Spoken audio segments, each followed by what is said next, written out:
Chers amis, bonjour. Je souris parce que je vois que mon éclairage est un peu étrange, mais bon, c'est mon halogène qui est un peu bizarre. Euh, Qu'est-ce que je voulais dire? Euh, je suis les infos, évidemment, et il se trouve que ce matin, j'ai regardé une émission Thé ou Café sur France 2, et il y avait Patrice Pelou et Guy Bedos d'invités. Alors, il est tout à fait probable que certains, peut-être, en ont un peu marre de voir Patrick Pelou sur France 2 en particulier, peut-être. Mais moi, j'en ai pas marre, moi, personnellement. J'en ai pas marre. Mais ce qui est intéressant d'observer, c'est de voir comment les choses évoluent au fil des jours, les réflexions que ça entraîne, les réactions, etc. Et donc, à ce titre, c'est très loin d'être un luxe. Moi, ça me fait du bien de sentir la famille mobilisée. Et donc, j'en ai jamais marre de voir la famille. Voilà. Ça, c'est une chose. Oui, j'ai vraiment un éclairage étrange. Je suis désolée. C'est pas grave. Euh, Moi, je vous recommande de retourner voir donc, le thé au café de ce matin. Parce qu'il y a des nouveaux documents. Et puis surtout, il y a une mise au point de fait par Guy Bedos au sujet d'une altercation qu'il avait eue à un moment au sujet de Charlie Hebdo. Et donc, c'est bien qu'il s'explique, quoi. Alors, sur ce point, justement, il y a des gens qui saisissent évidemment l'opportunité du fait que à tel moment un tel est critiqué Charlie Hebdo, etc. Et moi aussi d'ailleurs, hein. Moi aussi, ça m'est déjà arrivé de critiquer Charlie Hebdo, et je trouve tout à fait salutaire et tout à fait souhaitable que ça arrive quand on a quelque chose à dire sur quelqu'un, sur quelque chose. En fait, Guy Bedos a poussé un coup de gueule à un moment, tout à fait dans la même optique que moi, d'une certaine façon, parce que il arrive quelquefois que la caricature, pour un sujet particulier, ne soit pas nécessairement ce qu'il y a de mieux à faire. Ça ne remet absolument pas en cause pardon, le principe même de la caricature. C'est juste une idée à un moment donné pour une raison particulière. Voilà. Mais ça ne remet absolument pas en cause le, le, le, le principe même que le journal doit être défendu et que le principe de la caricature est juste profondément sacré à mes yeux, en démocratie. Voilà. Et moi personnellement, pour tout vous dire, j'étais en train de boire un thé devant ma télévision, et comme je suis passionnée de photos, j'ai fait le hasard faisait, alors que mes carreaux sont sales, le hasard faisait que comme il y a un beau soleil ce matin ici en Normandie, j'avais un zygocactus entre la télévision et moi. J'avais mon zygocactus qui n'est pas encore en fleurs, soit dit en passant, et le soleil passait au travers enfin ça s'appelle pas des feuilles parce que c'est un cactus, mais au travers des ramages, enfin des petites pastilles du zygocactus, et donc l'effet lumineux était tout à fait intéressant.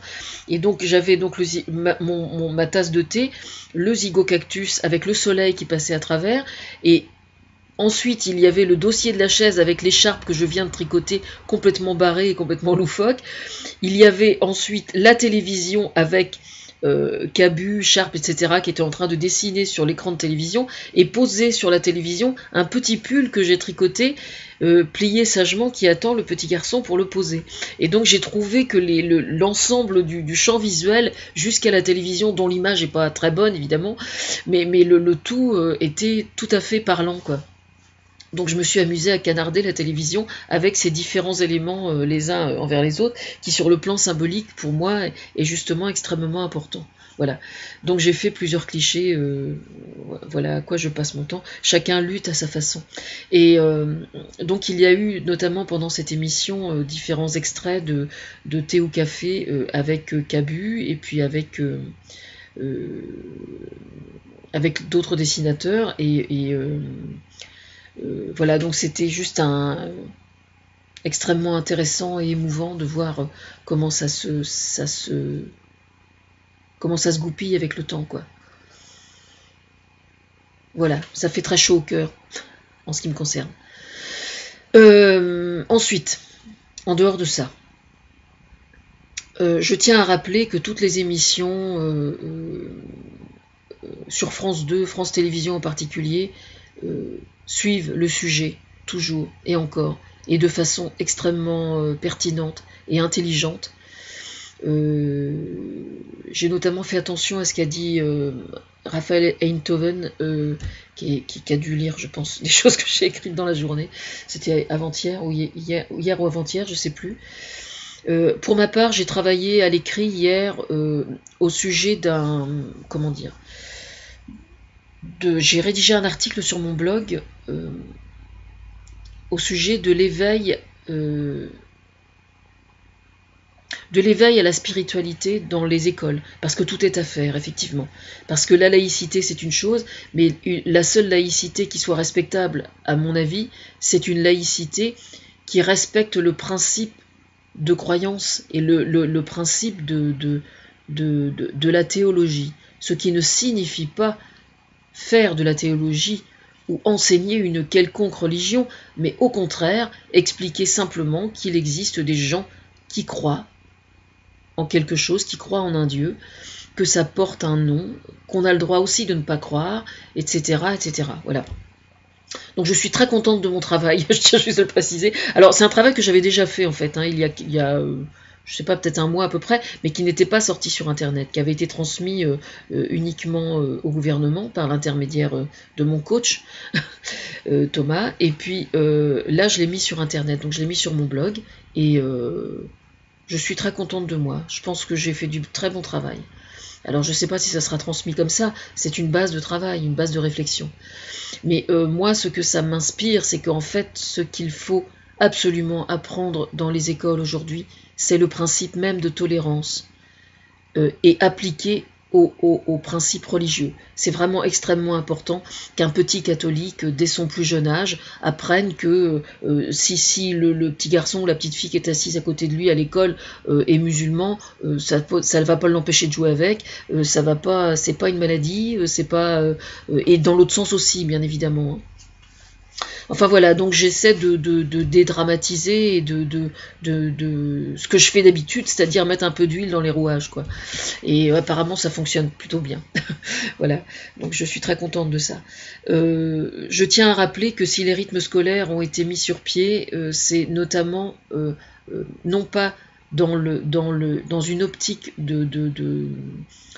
d'appuyer spécialement le principe de laïcité, mais d'appuyer la théorie selon laquelle un être humain existe en dehors de la réussite scolaire au sens conventionnel, et que la démarche artistique est juste absolument fondamentale pour le bon équilibre d'un individu, et qu'au sein d'une famille, quelqu'un qui a l'intention qui a envie d'être musicien, de faire du théâtre, de chanter ou d'écrire, ne se retrouve pas stigmatisé parce que dans sa culture religieuse, par exemple, on considère que ça ne se fait pas, etc.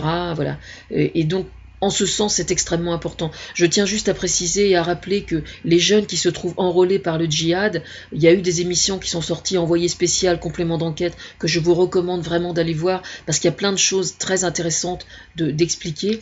Et il y a une constante qui apparaît quand même, quoi qu'on en dise, c'est que ce sont toujours à la base des gens qui, pendant leur scolarité, ont été relativement frustres, ont manqué d'épanouissement personnel, qui bon, à part une vague tentative de rap, c'est tout, quoi.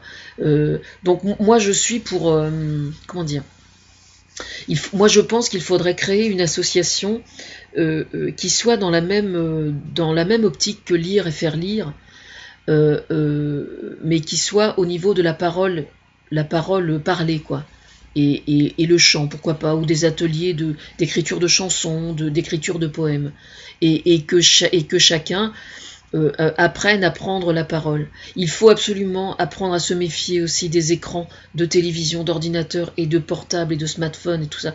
Sincèrement, un enfant par exemple qui est très timide, qui est en échec scolaire, si jamais il a l'avantage de bénéficier comment dire, de rythme scolaire l'après-midi et d'avoir une activité artistique sera mieux dans sa peau et acceptera plus facilement d'être en situation d'échec scolaire si jamais il a la possibilité de s'exprimer parallèlement dans l'après-midi avec un animateur et de faire le clown. Peut-être que son métier c'est d'être clown, hein. Peut-être que sa vocation c'est d'être clown, d'écrire et que ça sera peut-être un futur caricaturiste, hein. On ne sait jamais, c'est tout à fait possible. Je tiens juste à rappeler que les caricaturistes sont d'une certaine façon une forme de lumière et de voyant lumineux, mais c'est le cas des artistes en général, mais plus encore des caricaturistes, parce que les caricaturistes travaillent avec un stylo. Et donc un artiste qui travaille avec son stylo, et qui donc en un quart d'heure va, sous l'effet d'une forme de pulsion, transcrire quelque chose sur le papier, c'est juste un phare qui s'allume, qui dit « Attention, danger, il y a tel problème de société dont il faut tenir compte ». C'est pour ça que c'est extrêmement précieux. Je ne suis pas en train de dire que c'est un art supérieur à tous les autres. Je veux juste dire que c'est un art qui est plus dans la spontanéité. Et le fait d'être plus dans la spontanéité fait que c'est un signal d'alarme qui se trouve tiré et qui donc doit interpeller. Et c'est pour ça que c'est aussi précieux dans une société. C'est que justement, il montre ce qui ne va pas. Le cinéma, etc., c'est bien sûr aussi extrêmement précieux. Mais entre le moment où un cinéaste ou un réalisateur va dire « j'ai envie de faire un film sur ce sujet », le temps qu'il écrive le scénario, qu'il trouve le financement, qu'il tourne le film, etc., il va se passer 1 an, 2 ans quelquefois. Alors que le caricaturiste, lui, ou le chroniqueur qui va faire sa chronique tous les jours sur France Inter ou sur une émission en live à la télévision, il va bosser en 1 ou 2 heures de temps. Donc c'est beaucoup plus chaud. Voilà. Là, à Thé ou Café, il y a une jeune femme que je remercie, j'ai noté le nom mais je ne sais plus où, qui a fait une petite vidéo. Elle est dans un pays arabe, je ne sais pas où exactement, et elle s'adresse aux intégristes musulmans. Elle est musulmane, elle, hein. Elle porte le voile et elle pousse un gros coup de gueule en envoyant chier les intégristes musulmans. Et elle leur parle, arrêtez de nous emmerder, quoi. Hein. Arrêtez, allez fouiller dans une autre religion et laissez la nôtre tranquille. J'ai trouvé ça juste génial, quoi. Vraiment, voilà, tout est dit. Au sujet de l'islam, je tiens juste à signaler que moi je suis extrêmement sensible à la prosodie des mots de la langue française, qui souvent me servent d'appui et qui décidément sont quand même souvent extrêmement parlants. Et je me suis fait la réflexion que j'avais des soupçons sur le fait que le mot musulman avait été rattaché au mot museler, donc faire taire. Et puis quand même, je me suis dit, c'est un peu bizarre, donc je suis allée fouiller ce matin. Et donc j'ai trouvé effectivement un site internet qui explique l'origine du mot musulman, qui veut dire soumettre à Dieu. Alors, donc malheureusement, c'est assez triste à devoir reconnaître, mais soumettre à Dieu, bien ça ne veut rien dire, puisque par définition, le prophète Mahomet a prétendu être le prophète ou a été interprété comme étant le prophète envoyé de Dieu. Mais les hommes qui ont prétendu une chose pareille, sont-ils dans le vrai? C'est une interprétation de simples humains, hein, comme a été une interprétation de simples humains et mortels le fait que Jésus soit aussi un disciple. Hein. Des disciples comme ça, aujourd'hui, dans les hôpitaux psychiatriques, il y en a bien une 30aine par an, quoi. Hein. Dans tous les pays, partout dans le monde, il y a des gens qui prétendent être les envoyés de Dieu. Alors, il faut arrêter de nous emmerder avec ça, quoi. Voilà. Donc moi je me fie plutôt à la prosodie, hein. C'est-à-dire que pour moi musulman ça ressemble quand même énormément à museler, ce qui veut dire faire taire. Et quand on voit, alors il se trouve que moi, avant d'avoir été victime d'un pédophile quand j'étais petite fille, on m'a fait taire pour me faire ce que l'on m'a fait. Donc c'est pour ça que je suis extrêmement sensible à cette musicalité du mot. Hein. Vous m'excuserez, c'est pas d'étymologie dont il est question là, mais bien uniquement de musicalité du mot, donc de prosodie. Voilà, donc c'est en fait le fait de m'avoir mis musulman en anglais, hein, muslim, ça ressemble quand même beaucoup à museler. C'est pas moi qui l'invente, c'est juste la musique du mot qui me le dit. Voilà. Et souvent, la musique du mot me parle beaucoup. Hein. Exactement comme le mot mécréant. Hein. Quand un musulman dit de quelqu'un qui n'est pas croyant que c'est un mécréant et que pour lui c'est une insulte, dans mécréant, il y a créant, c'est-à-dire créer, c'est-à-dire artiste. Voilà. C'est quand même extrêmement interpellant. Alors je tiens juste à rappeler que moi je suis croyante, je suis artiste et croyante, voilà, mais agnostique. Même si je suis l'inspiratrice du pape François et pas la conseillère, voilà, que je salue tendrement, d'ailleurs, voilà. Je tiens juste à rappeler que les musulmans n'ont pas effectivement à se sentir offensés et non pas à se sentir stigmatisés. Mais je pense qu'il est de leur intérêt de prendre la parole. Je parle bien des musulmans eux-mêmes et pas de certains imams, si pourquoi pas, mais en France, sur le territoire français, je pense que c'est encore mieux que ce soit les musulmans eux-mêmes qui prennent la parole. Hein. Et ils n'ont pas à se justifier, effectivement. Parce que ce qui se passe aujourd'hui avec le djihad et avec l'État islamique, ce sont des sectes islamiques. Ça n'est pas l'islam. Mais il se trouve que malheureusement, ils se revendiquent eux aussi du Coran dont vous revendiquez aussi. Et c'est là que repose le seul problème. Donc on ne peut pas reprocher non plus à certains de vous regarder avec méfiance. C'est malheureusement une attitude qui est compréhensible et que vous devez accepter. C'est difficile, on est bien d'accord, mais je pense que ça n'est pas parce que quelqu'un vous regarde peut-être différemment qu'il vous accuse. Voilà, ça s'appelle la tolérance. C'est ça aussi la tolérance. C'est tolérer d'être regardé différemment parce que le Coran. Voilà. C'est aux musulmans comment dire, de faire leur travail au sein de leur religion. Je tiens à préciser que le travail que j'ai fait hier au sujet de l'apprentissage de la tolérance dans le primaire et dans les écoles s'arrête au fait d'expliquer qu'il existe des gens qui croient en un Dieu ou qui croient en plusieurs dieux. Nous n'avons pas, en tant qu'école laïque, à aller plus loin que cela. Hein. On peut à la rigueur, quand les enfants sont un petit peu plus grands, expliquer qu'il y a l'islam, qu'il y a la religion juive, la religion chrétienne, parler des 4 religions du livre, éventuellement en les citant uniquement. À partir de ce moment-là, c'est à chacune des religions de prendre le relais en dehors de l'école. L'école, la laïcité au sein de l'école a pour mission aussi d'expliquer que de croire en Dieu n'a pas à être stigmatisé et le fait de ne pas croire en un Dieu n'a pas non plus à être stigmatisé. Les croyants doivent tolérer que certains ne croient pas et les non-croyants doivent accepter que certains croient. Voilà. Je pense que c'est tout à fait envisageable. Hein. Et je trouve pas sain non plus que certains artistes revendiquent le fait de... Comment dire revendiquent le fait de ridiculiser les croyants, quels qu'ils soient, sous prétexte que eux ne croient pas.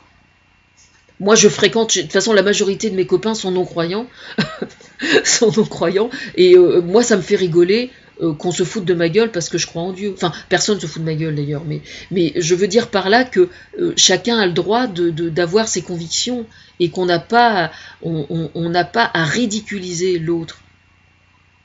Mais qu'on le caricature parce qu'il n'est pas croyant, c'est pas un crime de lèse-majesté. Je veux dire, c'est pas grave. Qu'on se foute de ma gueule parce que je crois en Dieu, je m'en fous, parce que je suis au-dessus de ça. Et les musulmans doivent avoir aussi cette attitude. Hein ? Vous êtes musulmans, vous êtes dans votre droit. Bon, voilà. Vous êtes dans votre droit et vous n'avez pas à vous sentir coupable. Par contre, je tiens juste à signaler que j'ai chopé hier, je dois préciser que j'ai pris ça quand même un peu comme un uppercut. Je vais vous expliquer pourquoi. Je crois que c'était, je sais plus sur quelle radio, Radio France Internationale, je crois. Je sais plus. C'était un chef religieux musulman d'Europe, je ne sais plus de quel pays, à qui on lui demandait de, non pas de s'expliquer, mais d'expliquer comment il envisageait les choses, etc. Et le mec a dit froidement, ah ben nous, on n'a rien fait de mal, on n'est pas responsable, c'est à chaque pays de voir comment il envisage les choses. Alors j'ai trouvé ça un petit peu fort de café, comme on dit. Je me suis dit, bah lui, il s'emmerde pas, quoi. Hein, il se lave les mains, et puis voilà, démerdez-vous, quoi. Démerdez-vous. Alors moi, je veux bien, mais enfin, c'est quand même un peu facile, quoi. Hein. Aujourd'hui, à chaque fois qu'une femme est originaire d'un pays arabe, et donc de culture islamique, qu'elle porte le voile ou qu'elle ne le porte pas, je ne parle pas du voile intégral, hein, on est bien d'accord, je parle du voile simple, d'accord, celui qui respecte la femme et qui laisse montrer son visage quand elle rit, quand elle pleure, quand elle rigole, quand elle gueule, quand elle a l'impression qu'on la prend pour une imbécile et qu'elle est révoltée, on le voit sur son visage et elle est identifiable et elle a sa dignité grâce à son visage. Le voile intégral, c'est autre chose, hormis quand il est imposé dans un pays musulman où là je suis la première à être solidaire, mais celle qui porte le voile intégral et le niqab en parfaite acceptation de son humiliation, c'est son problème et ça n'est pas le nôtre. Hein, voilà, ça c'est une chose. Mais il faut quand même bien avoir conscience que dans le milieu artistique, que ce soit dans la littérature, dans le cinéma, dans la caricature, dans l'humour, dans tous les secteurs que vous voulez, à chaque fois qu'une femme a du talent et qu'elle a un réel potentiel artistique, elle a un mal de chien à pouvoir percer, à pouvoir s'exprimer, à pouvoir être au plus profond d'elle-même musulmane, hein, et parce que le Coran est absolument antinomique avec l'épanouissement personnel de la femme dans l'islam. Et ça, c'est quand même bien aux musulmans de se pencher sur ce problème qui est extrêmement grave. Hein. Et ces femmes-là, bien souvent, sont obligées de s'expatrier de leur pays parce qu'elles sont menacées de mort, parce qu'elles sont torturées, parce qu'elles sont tuées, parce qu'elles sont lapidées, parce qu'elles sont humiliées. Je veux dire, ça, c'est quand même pas à nous de résoudre ça dans les pays arabes. D'accord ? Ça, c'est à vous de vous le coltiner. Et dans les pays arabes, ce sont les gouvernements qui doivent décider des lois en dehors, dans la mesure du possible, en dehors de toute influence religieuse. Je pense que c'est vraiment souhaitable. Ce travail-là a commencé dans certains pays arabes et il est souhaitable que ça continue. Et je ne saurais trop recommander aux chefs musulmans dans les pays arabes d'avoir l'intelligence de faire preuve d'ouverture d'esprit et de rester à la place qui est la leur. C'est-à-dire rien à voir avec le gouvernement. Voilà. Je ne citerai pas de nom ni de pays parce que c'est un problème relativement général. Rien ne vaut une bonne démocratie. Hein. Si vos éléments, si vos artistes à vous ne peuvent pas mettre en avant votre culture au sein de vos pays, c'est parce que les religieux les en empêchent. Vous avez des tas de gens bourrés de talent qui ne demandent qu'à percer chez vous, dans le respect de vos traditions, en dehors de toute humiliation de la femme et de l'être humain. Voilà le challenge aujourd'hui dans les pays arabes.